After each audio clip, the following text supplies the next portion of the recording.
Nossa primeira regra de fé declara: cremos em Deus, o Pai Eterno, e em seu Filho, Jesus Cristo, e no Espírito Santo. Podemos nos unir a quase todos os cristãos nessa crença em um Pai, um Filho e um Espírito Santo. Mas o que sabemos sobre eles é diferente das crenças de outras pessoas. Não acreditamos no que o mundo cristão chama de a doutrina da Santa Trindade. Em sua primeira visão, Joseph Smith viu dois personagens distintos, dois seres, esclarecendo assim que as crenças que prevaleciam naquela época sobre Deus e a Trindade não eram verdadeiras. Em contraste à crença de que Deus é um mistério incompreensível e desconhecido, acreditamos que a verdade sobre a natureza de Deus e nosso relacionamento com Ele é conhecida, e esse conhecimento é fundamental para tudo mais em nossa doutrina. A Bíblia registra a oração intercessória de Jesus, em que ele declarou que a vida eterna é esta, que te conheçam a ti só, por único Deus verdadeiro, e a Jesus Cristo, a quem enviaste. O esforço para conhecer a Deus e sua obra começou antes da mortalidade e não terminará aqui. O profeta Joseph Smith ensinou: só muito tempo depois de termos passado pelo véu é que aprenderemos todos os princípios da exaltação.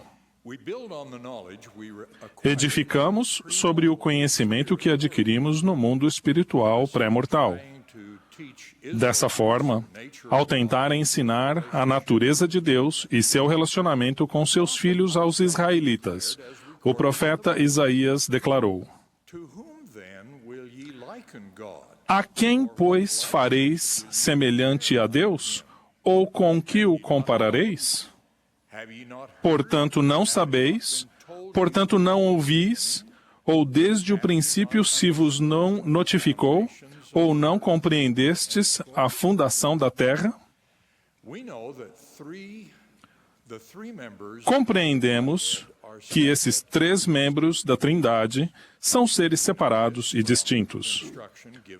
Por meio do ensinamento deixado por Joseph Smith, sabemos que o Pai tem um corpo de carne e ossos tão tangível como o do homem. O Filho também, mas o Espírito Santo não tem um corpo de carne e ossos, mas é um personagem de espírito. Se assim não fora, o Espírito Santo não poderia habitar em nós. A respeito da posição suprema de Deus, o Pai, dentro da Trindade, bem como as respectivas funções que cada um desempenha, o profeta Joseph Smith ensinou: toda pessoa que viu o céu aberto sabe que há três personagens no céu que possuem as chaves de poder e que uma preside tudo. Esses personagens são chamados Deus, o primeiro, o Criador, Deus, o segundo, o Redentor, e Deus, o terceiro, a testemunha ou testificador. O encargo do Pai é presidir como chefe ou presidente, Jesus como mediador e o Espírito Santo como testificador ou testemunha. Entendemos nosso relacionamento com os membros da Trindade por meio do que é revelado sobre o plano de salvação. Dúvidas como: de onde viemos? Por que estamos aqui? E para onde vamos? São respondidas no que as Escrituras chamam de plano de salvação, grande plano de felicidade ou plano de redenção. O Evangelho de Jesus Cristo é essencial para esse plano. Como filhos espirituais de Deus, em uma existência antes da mortalidade, desejamos nosso destino de vida eterna. Mas tínhamos progredido o máximo que podíamos sem uma experiência mortal em um corpo físico. Para proporcionar essa oportunidade, o Pai Celestial presidiu a criação deste mundo onde, Privados de nossa lembrança do que precedeu nosso nascimento mortal, foi possível que provássemos nossa disposição de guardar seus mandamentos e de vivenciar e crescer por meio de outros desafios da vida mortal. Mas no decorrer dessa experiência mortal, e como resultado da queda de nossos primeiros pais, sofreríamos a morte espiritual pelo afastamento da presença de Deus, seríamos manchados pelo pecado e nos tornaríamos sujeitos à morte física. O plano do Pai previu e proporcionou os meios de vencermos todas essas barreiras. Sabendo o propósito do grande plano de Deus, vamos considerar agora as respectivas funções dos três membros da Trindade nesse plano. Começaremos com um ensinamento da Bíblia. No final de sua segunda epístola aos Coríntios, o apóstolo Paulo fez esta referência quase improvisadamente à Trindade do Pai, Filho e Espírito Santo. A graça do Senhor Jesus Cristo e o amor de Deus e a comunhão, ou companheirismo, do Espírito Santo sejam com vós todos. Essa escritura bíblica representa a Trindade e referencia o essencial e motivador amor de Deus, o Pai, a missão misericordiosa e salvadora de Jesus Cristo e a comunhão do Espírito Santo. Tudo começa com Deus, o Pai. Embora saibamos relativamente pouco sobre Ele, o que sabemos é crucial para compreendermos sua posição suprema, nosso relacionamento com Ele e seu papel ao supervisionar o plano de salvação, a criação e tudo o que aconteceu depois. Como o elder Bruce R. McConkie escreveu antes de sua morte, no sentido mais importante da palavra, há apenas um Deus vivo e verdadeiro. Ele é o Pai, o Todo-Poderoso Elohim, o Ser Supremo, o Criador e Soberano do Universo. Ele é o Deus e Pai de Jesus Cristo, bem como Pai de todos nós. O presidente David O. McKay ensinou que a primeira verdade fundamental defendida por Jesus Cristo era esta: que atrás de tudo, acima de tudo e sobre todas as coisas, há Deus, o Pai, Senhor do céu e da terra. O que sabemos sobre a natureza de Deus, o Pai, é em grande parte o que podemos aprender com o ministério e os ensinamentos de seu Filho unigênito, Jesus Cristo.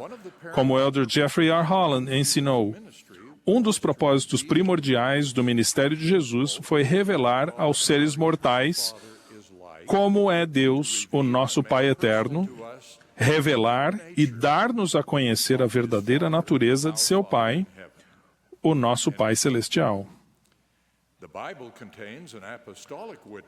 A Bíblia contém um testemunho apostólico de que Jesus era a expressa imagem da pessoa de seu Pai, que simplesmente detalha o próprio ensinamento de Jesus que quem vê a mim, vê o Pai. Deus o Pai é o Pai de nosso espírito. Somos seus filhos. Ele nos ama e tudo o que Ele faz é para nosso benefício eterno. Ele é o autor do plano de salvação e é por meio de seu poder que o plano alcança seus propósitos para a glória eterna de seus filhos. Para os seres mortais, o membro mais visível da Trindade é Jesus Cristo. Uma grande declaração doutrinária da primeira presidência de 1909 declara que ele é o primogênito de todos os filhos de Deus, o primogênito no Espírito e o unigênito na carne. O Filho, o maior de todos, foi escolhido pelo Pai para cumprir o plano do Pai. para exercer o poder do Pai para criar mundos sem número e para salvar os filhos de Deus da morte por meio de sua ressurreição e do pecado por meio de sua expiação. Esse sacrifício divino é precisamente chamado de o ato central de toda a história da humanidade. Naquelas ocasiões especiais e sagradas em que Deus, o Pai, pessoalmente apresentou o Filho, ele disse: "Este é meu Filho amado, a ele ouvi." Assim, é Jesus Cristo, o Jeová, o Senhor Deus de Israel, que fala com os profetas e por intermédio deles. Então, quando Jesus apareceu aos nefitas após sua ressurreição, ele se apresentou como o Deus de toda a terra. Por essa razão, Jesus fala com frequência aos profetas do livro de Mórmon e aos santos dos últimos dias como o Pai e o Filho. Um título explicado na exposição doutrinária inspirada da primeira presidência há apenas 100 anos. O terceiro membro da Trindade é o Espírito Santo, também conhecido como o Santo Espírito, o Espírito do Senhor e o Consolador. Ele é um membro da Trindade que é o agente da revelação pessoal. Por ser um personagem de espírito, ele pode habitar em nós e cumprir o papel essencial de comunicador entre o Pai e o Filho e os filhos de Deus na terra. Muitas escrituras ensinam que sua missão é testificar do Pai e do Filho. O Salvador prometeu que o Consolador ensinará todas as coisas, trará todas as coisas à nossa lembrança e nos guiará em toda a verdade. Portanto, o Espírito Santo nos ajuda a discernir entre a verdade e a mentira, nos guia em nossas maiores decisões e nos ajuda por meio dos desafios da mortalidade. Ele também é o meio pelo qual somos santificados, ou seja, limpos e purificados do pecado. Então, como o entendimento dessa doutrina celestial revelada sobre a Trindade e o plano de salvação nos ajuda em nossos desafios hoje em dia? Por termos a verdade sobre a Trindade e o nosso relacionamento com eles, o propósito da vida e a natureza de nosso destino eterno, temos o mapa da estrada principal e a segurança em nossa jornada pela mortalidade. Sabemos a quem adoramos e por que adoramos. Sabemos quem somos e o que podemos nos tornar. Sabemos quem torna tudo possível e sabemos o que precisamos fazer para desfrutar as principais bênçãos que recebemos por meio do plano de salvação estabelecido por Deus.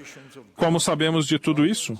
Sabemos por intermédio das revelações de Deus a seus profetas e a todos nós individualmente.